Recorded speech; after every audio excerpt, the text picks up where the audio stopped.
Bien, hermanos, bueno, vamos a pasar a nuestro estudio, a nuestra predicación de esta tarde. Está titulada La tragedia de la obediencia a medias. Y bueno, por ahí el hermano Carlos nos hizo el favor de leer todo el capítulo de Jueces, que es lo que vamos a estar abarcando en esta tarde. Y los voy a invitar a que me acompañen al versículo 1 y 2, y de ahí vamos a empezar a exponer. Aconteció que después de la muerte de Josué, que los hijos de Israel consultaron a Jehová, diciendo: ¿quién de nosotros subirá primero a pelear contra los cananeos? Y Jehová respondió: Judá subirá primero, Judá subirá, y aquí yo he entregado la tierra en sus manos. Hermanos, el libro de Jueces comienza diciendo después de la muerte de Josué. Y evidentemente pues es la muerte de un líder bastante importante, un líder muy fiel, un líder sumamente virtuoso y pues victorioso, por así decirlo. Logró muchas metas y se mantuvo fiel al Señor, incluso hasta el último día, por encima de Moisés, que está registrado como en algunas cosas se equivocó.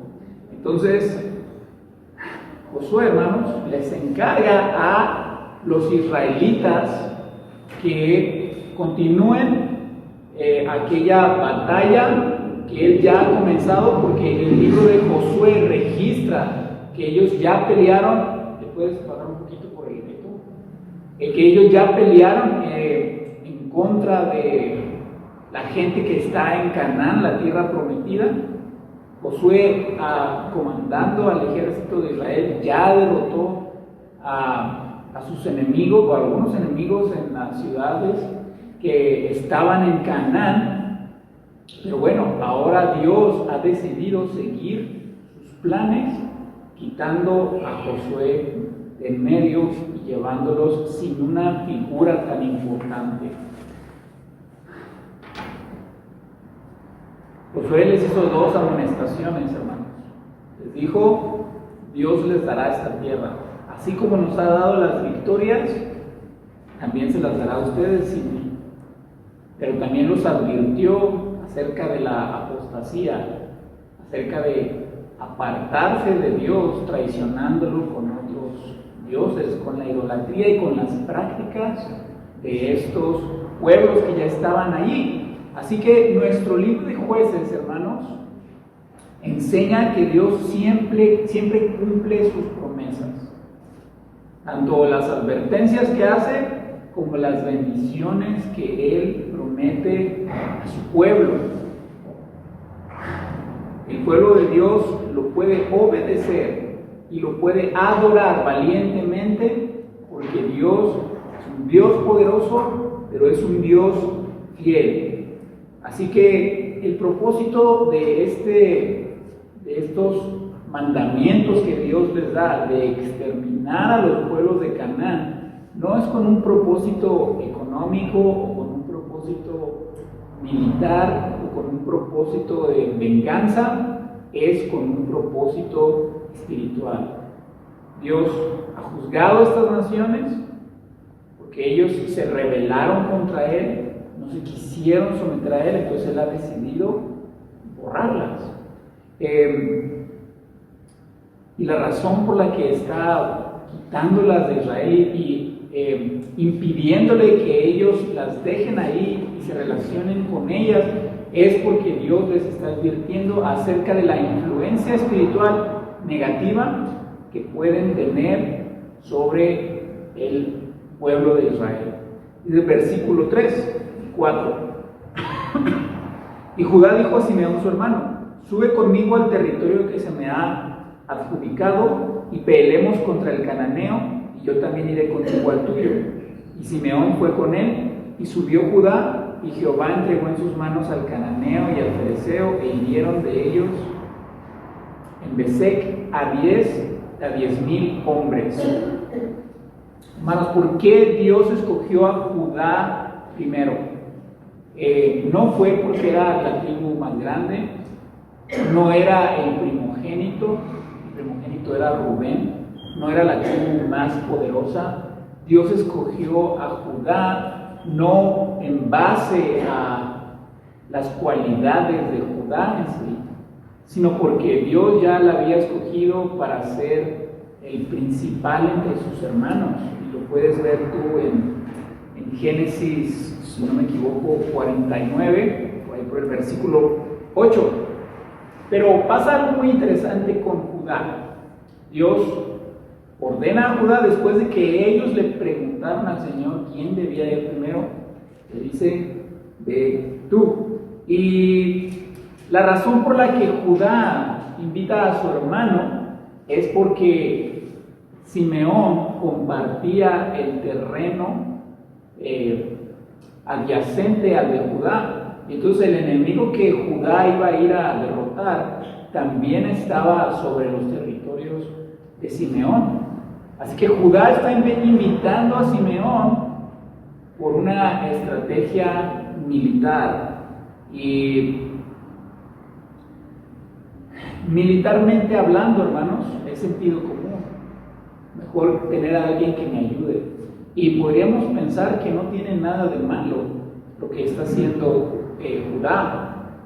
Sin embargo, este sutil movimiento militar está atentando en contra de los mandamientos de Dios.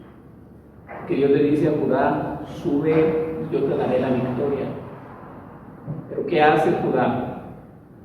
Piensa militarmente en sus propias fuerzas, en la del enemigo, en la de Simeón, y entonces basa su confianza no en la promesa de Dios de que Él le va a dar la victoria, sino en que Simeón le permite tener una ventaja militar por encima de la de sus enemigos. Así que este es sentido común militarmente, pero espiritualmente es desobediencia. Y es una desobediencia sutil. Y lo peligroso de estas desobediencias sutiles es que son el primer comienzo para ir avanzando hacia una desobediencia mucho más grande. Nuestro pecado, hermanos, suele nacer de la incredulidad. Muy sutilmente, pero ya había incredulidad en el corazón de los israelitas. No había necesidad de que Él pidiera ayuda a nadie más. La promesa de Dios era suficiente para que él confiara en que Dios le iba a dar la victoria en esa batalla que iban a hacer. ¿Por qué las personas roban? Porque no confían en lo que Dios, en que lo que Dios les da o les dará será suficiente. ¿Por qué las personas idolatran su trabajo y se afanan con él? Porque no confían en que Dios es su sustentador, sino su trabajo. Porque una persona reniega con lo que tiene o con lo que no tiene, porque no creen que Dios es lo suficientemente sabio y bondadoso para darles justo lo que ellos necesitan, ni más ni menos. La desobediencia, hermanos, en todos los ámbitos, comienza con la incredulidad. Puede ser una incredulidad muy abierta y grosera, puede ser una incredulidad sutil como la de Judá. ¿Por qué Judá está invitando a Simeón entonces? Porque no le cree a Dios, al menos no plenamente. Versículo 5 hasta el 7, dice así: y hallaron a Adoni-Bezek en Bezek y pelearon contra él. Y derrotaron al cananeo y al fereceo. Mas Adoni-Bezek huyó y le siguieron y le prendieron y le cortaron los pulgares de las manos y de los pies. Y entonces dijo Adoni-Bezek: 70 reyes, cortados los pulgares de sus manos y de sus pies, recogían las migajas debajo de mi mesa. Como yo hice, así me ha pagado Dios. Y le llevaron a Jerusalén, donde murió. Hermanos, espero que hayas entendido la lectura. Capturaron a este rey en esta región llamada Bezek y le cortaron los pulgares y los dedos gordos de los pies. ¿Por qué? Pues era una humillación a quienes les hacían esto, si te cortan el pulgar, pues tú pierdes la fuerza de agarre en tu mano, lo que te impide, pues en ese tiempo, tomar una espada y un escudo y poder pelear. Y lo mismo, pues con tus pies, pierdes el equilibrio si no tienes el dedo gordo, y pierdes también cierta estabilidad para correr y para ser ágil. Lo que ellos estaban haciendo era incapacitarlo para la guerra. Era una manera de decirle es un inútil o algo así. Era una manera de someterlo. Sin embargo, por las palabras del mismo rey, era una práctica común. Ahora, podríamos pensar en los israelitas, que no fue un buen ejemplo de ser un buen samaritano. Tenemos que pensar en el contexto de Jueces. Dios les había ordenado directamente exterminar a esas naciones porque estaban bajo el juicio de Dios. Y ahora, en este siglo XXI, muchos cristianos podrían preguntarse por qué tanta crueldad, por qué el pueblo de Israel está arrasando con estas naciones. Sin embargo, estas mismas naciones, y lo puedes ver en la vida del rey, reconocen que saben quién es Dios y que han vivido en contra de Él y que Dios les está pagando por medio de las incursiones de Israel. Dios les está pagando lo que merecen. ¿Qué dijo el rey? Lo que yo he hecho, Dios me lo ha pagado. Y dice ahí 70 reyes comían bajo mi mesa. O sea, seguramente no son 70 reyes literales, y no comían literalmente bajo las migajas, debajo de la mesa, pero quiere decir que él había conquistado a un grupo grande de reyes en esa zona, y que dependían ahora de él porque eran sus esclavos. Entonces él dice, lo que yo hice, Dios me lo ha pagado. ¿Viste cómo Dios no envió evangelistas ni misioneros ahí, pero él sabía que había un Dios verdadero al cual no seguía, sino que tenía sus propios Baales y a Astarot? Hermanos, en parte es porque las maravillas que Dios hizo con Israel al sacarlo de Egipto se hicieron conocidas por todo el mundo, pero también porque lo hemos dicho anteriormente, el ateísmo no existe. Todas las personas saben que hay un Dios, porque Dios lo hace evidente en la creación y porque Dios ha escrito su ley en los corazones. Yo creo que hemos mencionado esta cita anterior de un apologeta, y él dice: hay dos cosas de las que los ateos están seguros: de que Dios no existe y de que lo odian, ¿no? Haciendo sátira del ateísmo, porque verdaderamente ellos se aferran por decir que no existe Dios, pero se aferran porque lo odian. Y el hecho de odiar a Dios es una evidencia clara que sabes que existe, pero con injusticia quieres retener la verdad.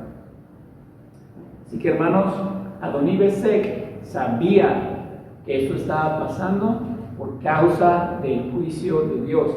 Vamos a seguir adelante porque es un capítulo largo. Versículo 8 hasta el 15 dice así: combatieron los hijos de Judá a Jerusalén y la tomaron, y pasaron a sus habitantes a filo de espada y pusieron a fuego la ciudad. Después los hijos de Judá descendieron para pelear contra el cananeo que habitaba en las montañas, en el Negev y en los llanos.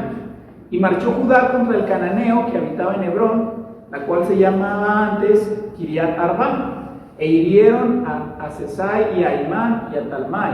De ahí fue a los que habitaban en Debir, que antes se llamaba Kiriat Sefer, y dijo Caleb: el que atacare a Kiriat Sefer y la tomare, yo le daré a Axa mi hija por mujer. Y la tomó Otoniel, hijo de Cenas, hermano menor de Caleb, y él le dio Axa su hija por mujer. Y cuando ella se iba con él, la persuadió de que pidiese a su padre un campo, y ella se bajó del asno, y Caleb le dijo: ¿qué tienes? Ella entonces le respondió: concédeme un don, puesto que me has dado la tierra del Negev, dame también las fuentes de aguas. Entonces Caleb le dio las fuentes de arriba y las fuentes de abajo. Hermanos, estamos viendo ya cómo Dios comienza a manifestar su promesa a pesar de la sutil desobediencia de Judá, a manifestar la veracidad y el poder en sus promesas. Y aquí vemos algo muy interesante acerca de Caleb y de su hija Axa, que termina entregándosela a Otoniel. A lo mejor para nuestro tiempo y en nuestro contexto, pensar que un papá está dando a su hija a otro hombre como si fuera ganado o un objeto, tiene connotaciones negativas, pero no es el caso de Caleb. Caleb junto con Josué habían sido israelitas fieles a Dios. Entonces, ¿por qué está haciendo esto Caleb? No está tratando a su hija como si fuera ganado. Lo que pasa es que Caleb quiere para su hija la vida que él mismo llevó. Una vida de fidelidad a Dios y al pacto. En el contexto de Jueces tienes que entender que los seguidores de Dios, que eran fieles a Dios y que estaban completamente comprometidos con Él, eran conquistadores entusiastas. Aquellos que de verdad confiaban en las promesas de Dios eran los más motivados para decir: vamos a conquistar las ciudades, no tenemos por qué tener miedo de ellos. Entonces, ¿qué hace Caleb? El que vaya y conquiste la ciudad quiere decir que confía en Dios, que ama a Dios y quiere serle fiel. Y yo quiero un esposo así para mi hija. Y entonces puedes ver cómo la hija de Caleb, después de que es entregada a Otoniel, se regresa y le pide las fuentes de aguas, los manantiales en una región que ya se les había entregado. ¿Y por qué hace esto? Porque esta misma persona, esta mujer, tiene esa misma concepción de la obediencia al pacto que Dios ha establecido con su pueblo. Es una expresión de decir: Dios nos ha traído en esta tierra, Dios nos mantendrá aquí por sus promesas. Entonces, Axa es una mujer fiel a Dios porque confía en sus promesas. Su papá fue un siervo fiel a Dios durante toda su vida, está al final de sus años y está buscando lo mismo para su hija y lo ha encontrado en Otoniel, quien tomó las promesas de Dios y llevó a cabo también lo que Dios les ordenaba. Caleb y su familia, hermanos, eran un ejemplo bueno de lo que debía ser Israel. Un pueblo que era fiel a Dios porque confiaban en Él, porque consideraban que Dios era lo suficientemente santo y fiel para mantener su palabra y para cumplirla. Y entonces esta fidelidad, esta fe hacia Dios, los llevó a mantenerse en obediencia. Vamos a leer el versículo 16 hasta el 21. Y los hijos del Ceneo, suegro de Moisés, subieron de la ciudad de las palmeras con los hijos de Judá al desierto de Judá, que está en el Negev, cerca de Arad, y fueron y habitaron con el pueblo. Y Judá, con su hermano Simeón, derrotaron al cananeo que habitaba en Sefar y la asolaron y pusieron por nombre a la ciudad Horma. Tomó también Judá a Gaza con su territorio, Ascalón con su territorio y Ecrón con su territorio. Y Jehová estaba con Judá, quien arrojó a los de las montañas, mas no pudo arrojar a los que habitaban en los llanos, los cuales tenían carros errados. Y dieron Hebrón a Caleb y Moisés, como Moisés había dicho, y él arrojó de allí a 3 hijos de Anac, mas al Jebuseo que habitaba en Jerusalén no lo arrojaron los hijos de Benjamín, y el Jebuseo habitó con los hijos de Benjamín en Jerusalén hasta hoy. Bien, hermanos, aquí comenzamos a ver los estragos de la obediencia a medias que comenzó con Judá, diciéndole a su hermano Simeón: vamos a conquistar lo que Dios me ha prometido.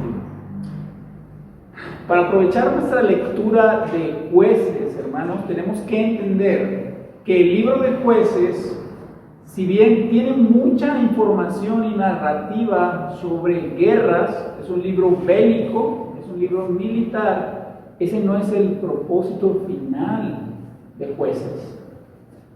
Tiene un propósito espiritual. Tú y yo seguramente nunca vamos a estar involucrados en una guerra para ir a conquistar un territorio.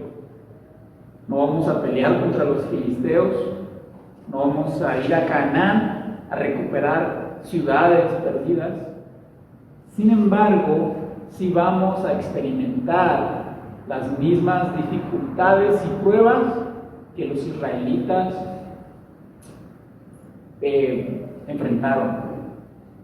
Tiene que ver más con la fe, las promesas del Dios del pueblo de Israel. Y nuestro Dios es ese Dios. Nosotros somos ese pueblo espiritual. Entonces, aunque no vamos a estar en guerra y no vamos a ir en medio del desierto a pelear con espadas, si vamos a enfrentar los mismos conflictos espirituales que estaban enfrentando estas personas. Y la pregunta es, ¿voy a obedecer a Dios porque confío plenamente en Él? ¿O lo voy a obedecer a medias? Es fácil, hermanos, leer Jueces, y yo lo he hecho, seguramente tú también, leerlo y decir que inmensos estaban los jueces. Que si Dios ya les dijo que les va a dar todo, ¿por qué no van y lo obedecen? Ya se los prometió.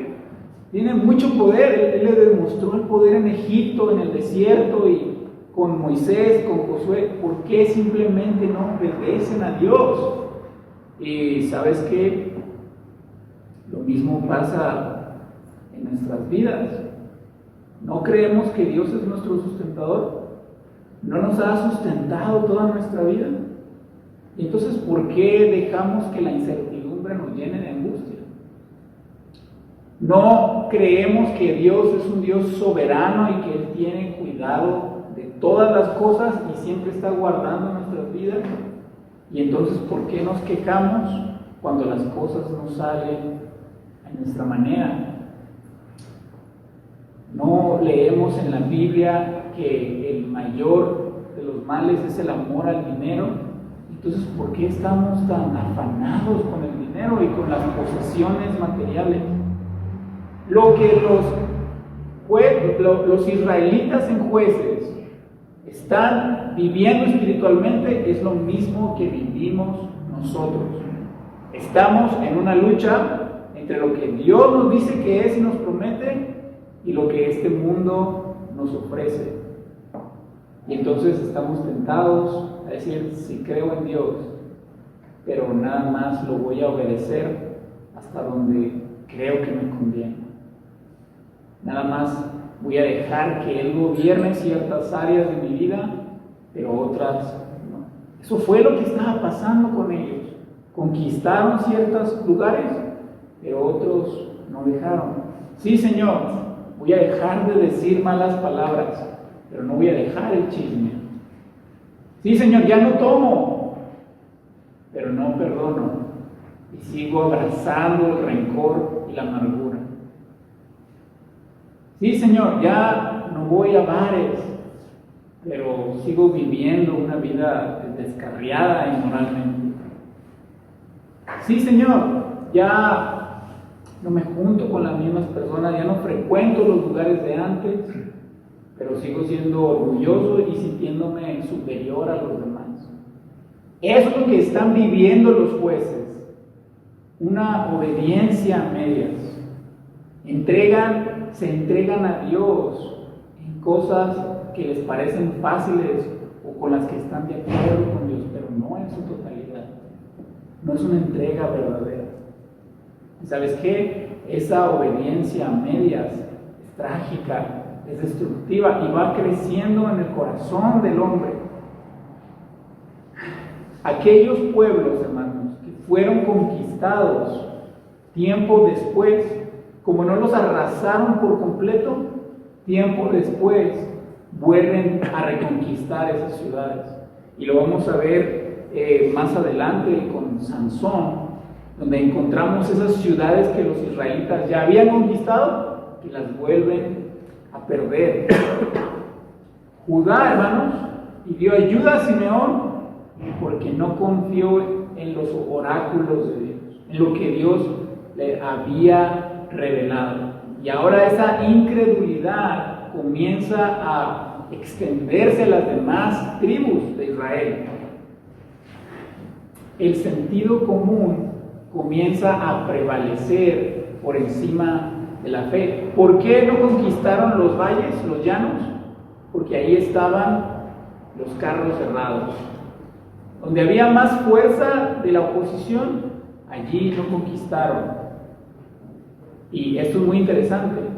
El sentido común empieza a ponerse encima, a prevalecer sobre la fe. Permitieron, hermanos, que sus temores ahogaran su fe, que su conveniencia ahogara su fe, que su propio raciocinio y análisis de las circunstancias fueran mayores a lo que Dios ya les había prometido.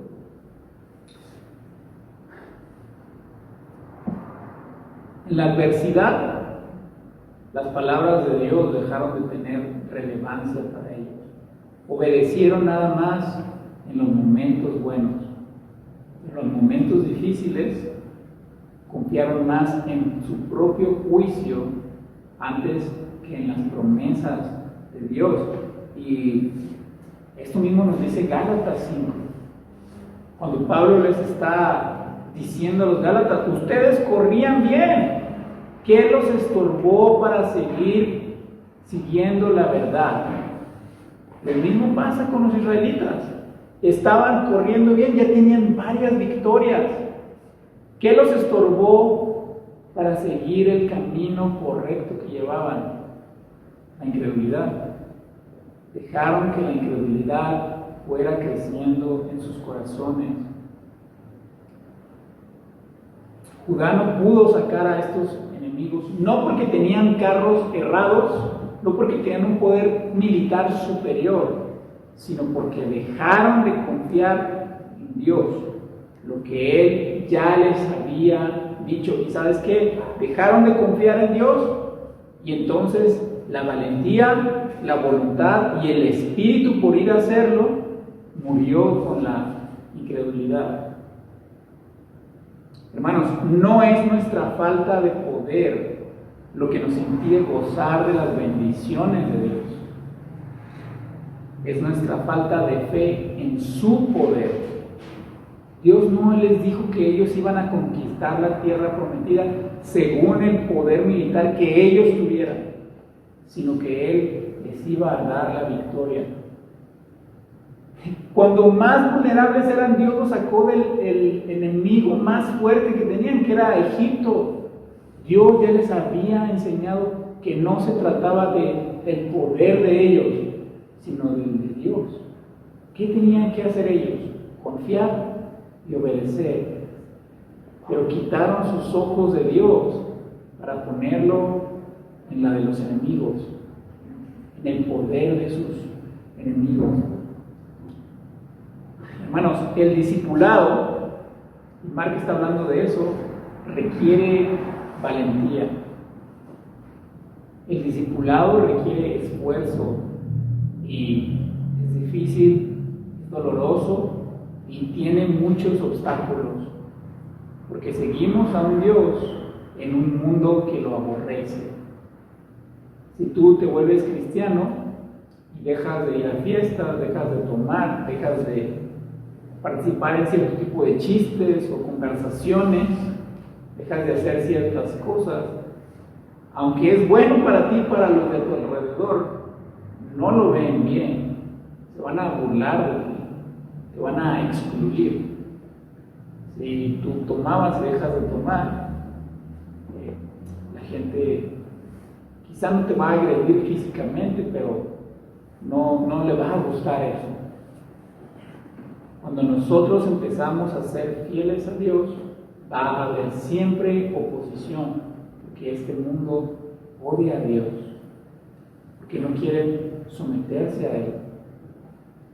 Los israelitas llevaron un discipulado a medias, porque dejaron de confiar en Dios y se entregaron a sus propios miedos. Hermanos, la fe cristiana, la fe en Dios, muchas veces se va a traducir en hacer lo que es humanamente ilógico y fácil, aunque irónicamente suele ser al revés, porque ellos, por sentido común, según su perspectiva, decían: no podemos derrotar a quienes tienen mayor poder militar que nosotros. Pero si ellos hubieran confiado en Dios, hubieran entendido que Dios tenía carros errados mucho más poderosos y numerosos que ellos.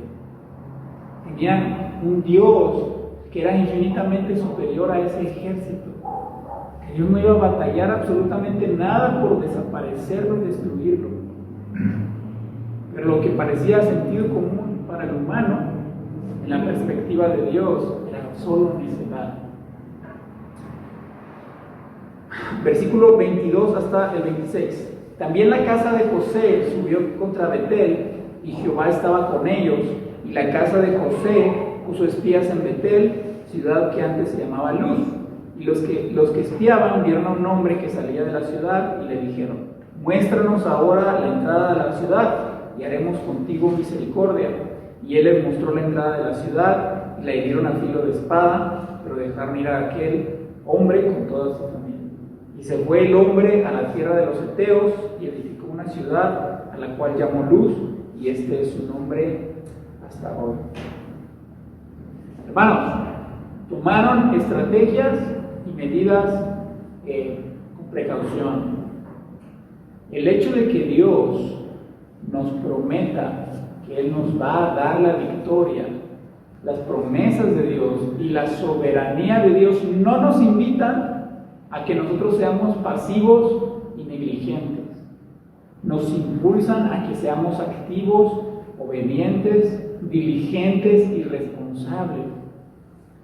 ¿Sabes? No tenía nada de malo hacer una estrategia. Era compatible con lo que Dios les había prometido. Si Dios ya nos prometió que va a darnos la victoria, entonces tenemos que ir en contra de esa ciudad y Dios nos la entregará. Solo tenemos que confiar en Él y ser prudentes. ¿Sabes? Es triste que muchas personas quieran usar la soberanía de Dios, las promesas de Dios, para desobedecer, para alimentar su flojera y su negligencia, cuando en realidad es todo lo contrario. Si Dios les había prometido la tierra, ¿pero qué debían hacer ellos? Tenían que ir a pelear por ella, tenían que esforzarse y ser valientes. Eso era lo que las promesas de Dios impulsaba y alimentaba en el corazón de Israel, pero no quisieron creer en Él. Vamos a leer la última porción, versículo 27. Tampoco Manasés arrojó a los de Bet-Seán, ni a los de sus aldeas, ni a los de Taanac y sus aldeas, ni a los de Dor y sus aldeas, ni a los habitantes de Ibleam y sus aldeas, ni a los que habitan en Megiddo y en sus aldeas, y el cananeo persistía en habitar en aquella tierra. Pero tampoco Israel se sintió fuerte, pero cuando Israel se sintió fuerte, hizo al cananeo tributario, mas no lo arrojó. Pero tampoco Efraín arrojó al cananeo que habitaba en Geser, sino que habitó el cananeo en medio de Geser. Tampoco Zabulón arrojó a los que habitaban en Quitrón, ni a los que habitaban en Naal, sino que el cananeo habitó en medio de él y le fue tributario. Tampoco Aser arrojó a los que habitaban en Aco, ni a los que habitaban en Sidón, en Alba, en Alab, en Aksib, en Elba, en Afec y en Rehob. Y moró Aser entre los cananeos que habitaban en la tierra, pues no los arrojó. Tampoco Neftalí arrojó a los que habitaban en Bet-Semes, ni a los que habitaban en Bet-Anat, sino que moró entre los cananeos que habitaban en la tierra. Mas le fueron tributarios los moradores de Bet-Semes y los moradores de Bet-Anat. Los amorreos acosaron a los hijos de Dan hasta el monte y no los dejaron descender a los llanos. Y el amorreo persistió en habitar en el monte de Eres, en Ajalón, en Saalbid, pero cuando la casa de José cobró fuerzas, lo hizo tributario. Y el límite del amorreo fue desde la subida de Acrabim, desde Sela hacia arriba. Todo comenzó cuando Judá le dijo a Simeón: ven conmigo. ¿Te fijas que ellos, las demás tribus, o bueno, las que se mencionan aquí, no siguieron el buen ejemplo de Judá en ir y conquistar en su primera incursión, donde conquistaron todo, sino que siguieron más bien el ejemplo de incredulidad? Hermanos, los buenos ejemplos no son tan pegajosos y tan fáciles de seguir como los malos. La incredulidad se fue extendiendo por todas las tribus por el ejemplo de quién, de aquella tribu que Dios había determinado como la mayor, como la preeminente entre los demás. También hay algo muy interesante, porque se dice dos veces de dos tribus, que cuando ellos se hicieron fuertes, o cuando se sintieron fuertes, hicieron tributarios a los pueblos amorreos. Cuando ellos se sintieron fuertes, no obedecieron, sino que hicieron lo que ellos creían más conveniente, y que era hacer tributario. ¿Qué quería decir esto? Que en vez de matar a los de los pueblos cananitas, los hicieron, como quien dice, esclavos. Ellos tenían que pagar renta por seguir viviendo en ese lugar que estaba dominado por alguna de las tribus. Ellos consideraron que eran mejores los beneficios del dinero y el trabajo que estas tribus podían hacer que obedecer a Dios con fidelidad y lo que Dios les podía dar. ¿Viste cómo ya se empieza a extender la incredulidad a otros atributos del carácter de Dios? Ya no nada más están dudando en que Dios sea fiel y poderoso, están dudando en que Dios sea santo y que Dios sea bondadoso y que Dios sea sabio. Dios no es tan sabio destruirlos, es más sabio que nosotros los dejemos vivos y los hagamos nuestros tributarios, y así podemos conseguir de ellos trabajo y dinero. Dios no es tan sabio que los destruyamos. Podemos sacar más provecho de ellos si los dejamos vivos. Ellos dejaron de obedecer a Dios por conveniencia propia. Hermanos, y eso quizá en la inmediatez tiene ciertas ventajas, pero esta historia no termina bien, porque comenzó con una pequeña desobediencia que después se fue extendiendo en el pueblo, y fue creciendo y fue creciendo. Y tienes que pensar, tú sabes bien lo que Dios te manda a vivir, tú estás poniendo tu sabiduría por encima de la de Dios. ¿Prefieres decir mentiras en tu negocio, en tu trabajo, para recibir cierto beneficio, cuando Dios claramente dice que no hagas tal cosa? ¿Prefieres hacer algo ilegal, algo que pasa por encima de la ley? A veces no venimos a la iglesia por ganarnos unos pesos más. Entonces estamos diciéndole a Dios, soy más sabio yo si no vengo a reconocerte y me dedico a mis negocios antes que honrarte en el día que tú has determinado. Entonces, ¿qué estamos haciendo nosotros? ¿Realmente le dedicamos a Dios nuestra obediencia plena confiando en su carácter? ¿O nosotros vivimos para nuestra conveniencia? Aser, hermanos, una de las tribus, es la que peor hizo su parte. Porque se dice ahí que Aser moró entre los cananeos. No vino y los destruyó y después se instaló ahí. Lo que dice que esta tribu moró entre los demás, dando a entender que los filisteos eran mucho más que los de la tribu. Lo podemos leer ahí en el versículo 32. Y moró Aser entre los cananeos que habitaban en la tierra, pues no los arrojó. Entonces, algo que empezó con un simple vamos, ayúdame, porque sí confío en Dios, pero a medias se está dando frutos como una desobediencia completamente abierta. Aser ni siquiera peleó contra ellos, simplemente fue y moró allí. Hermanos, Dan, lejos de extender su dominio, perdió contra los filisteos. Lo orillaron a irse a las montañas. ¿Y sabes por qué? Porque estos carros errados que dice Jueces que tenían, pues evidentemente pelean en el llano. El dominio militar que tenían era en la planicie. Entonces, ¿qué hicieron ellos? Solamente conquistaron las zonas montañosas, donde no podían entrar las fuerzas militares más poderosas que tenían. Solamente conquistó lo que se le hizo fácil. ¿Por qué? Porque estaban obedeciendo en su poder y no confiando en lo que Dios ya les había prometido. Hermanos, en general, el pueblo de Israel fue sumamente desobediente.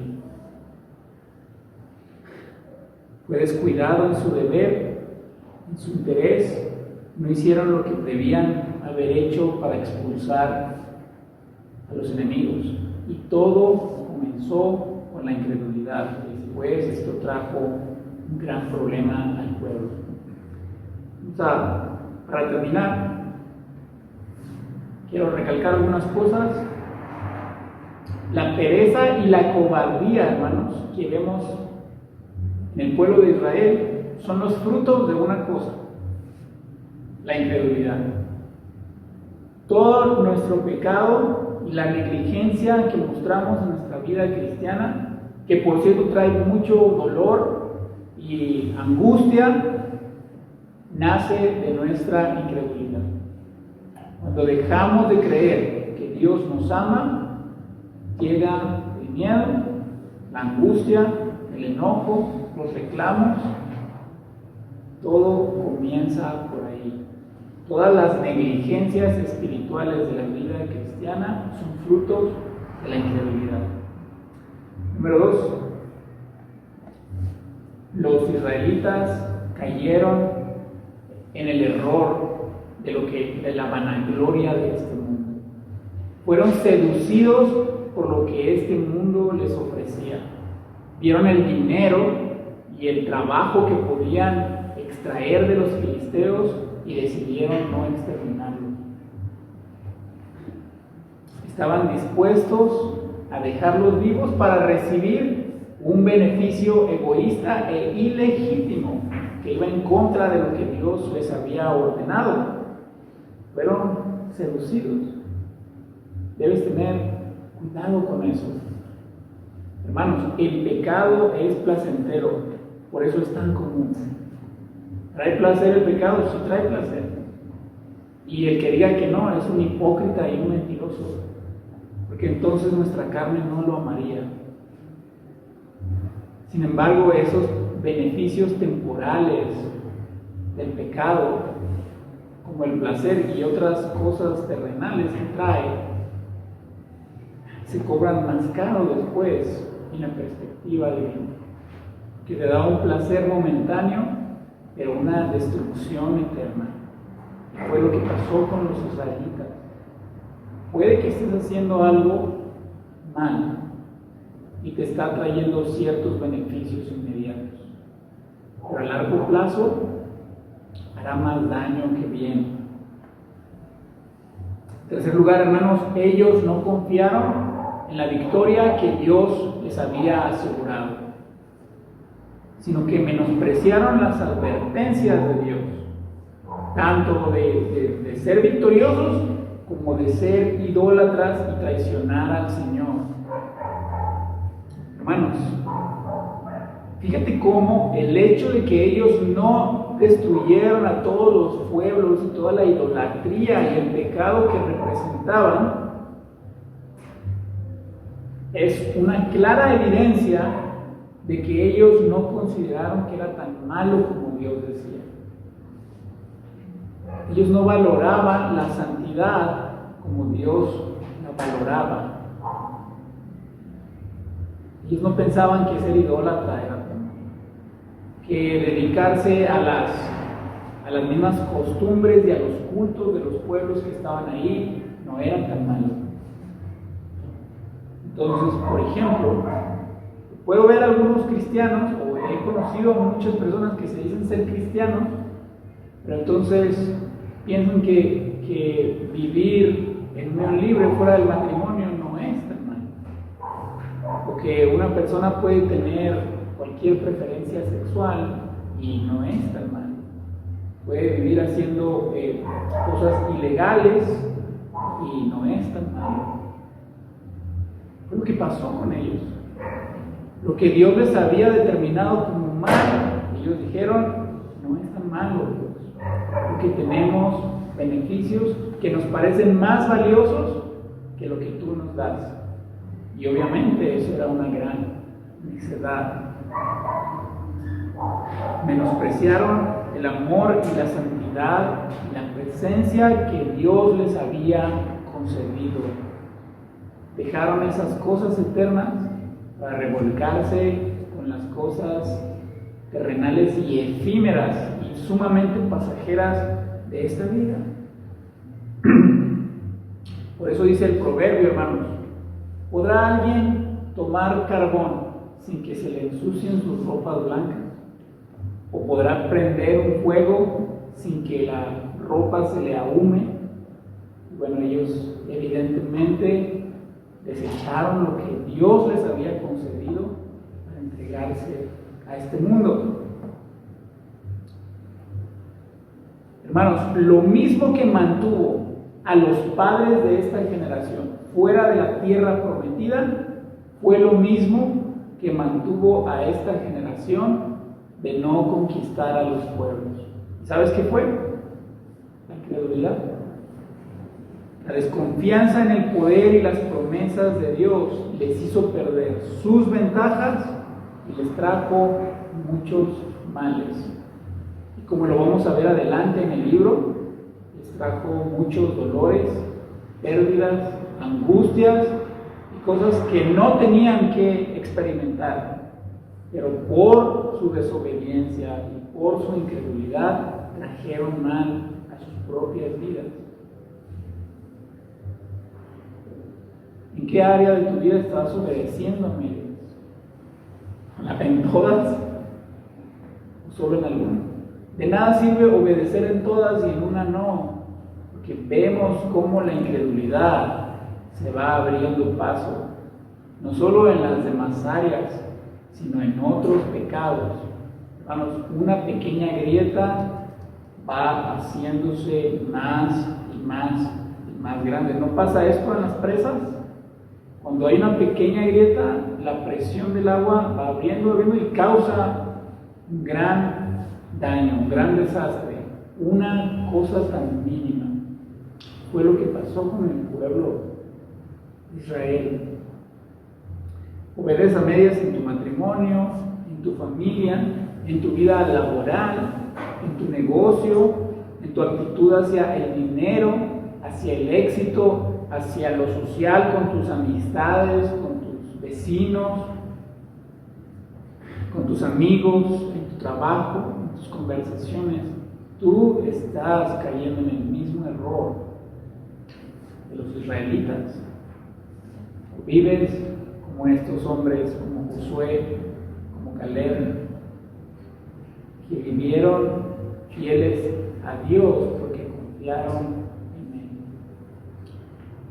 Lo más trágico sería es que no conozcas las promesas que Dios te ha dado y entonces vivas sin tener en qué confiar. No porque Dios nos las haya dado, sino porque tú no las has conocido. Y no has conocido a el Dios que es dueño de esas promesas, que se las ofrece a todos aquellos que se entregan a Él. La incredulidad destruye, hermanos, destruye nuestra felicidad, destruye nuestro gozo, la paz, la comunión con Dios, y destruye nuestra vida en general. Entonces, analicemos nuestro caminar y recordemos que la tribu de Judá era la principal entre todas y por eso Dios la llamó primero. ¿Sabes quién desciende de la tribu de Judá? Jesús. Él es nuestro gran y verdadero héroe.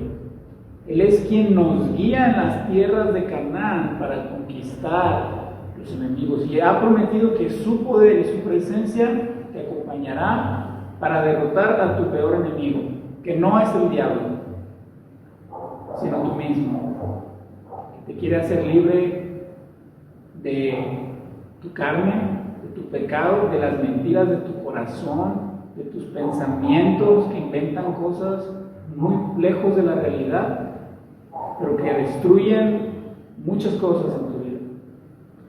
Hermanos, Dios te ha dado un líder más grande que Josué,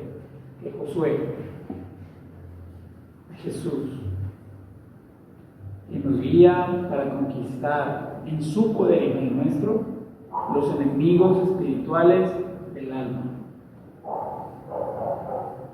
Pues entrégate a su poder, confía en sus promesas y no dejes que la incredulidad termine destruyéndote como destruyó a los israelitas. Vamos a orar para terminar. Dios, gracias por el libro de los jueces. Ayúdanos a comprenderlo y ayúdanos a abrazarlo en nuestros corazones para confiar en ti, Señor, para confiar en que lo que tú nos ordenas es para nuestro bien infinito y eterno y que conviene más, Señor, que las cosas que este mundo nos ofrece y con las que nos seducen muchas veces. Te lo pedimos en el nombre de Cristo Jesús. Amén. Amén. Bien, hermanos, con esto terminamos y quedamos despedidos. Nos vemos la próxima semana.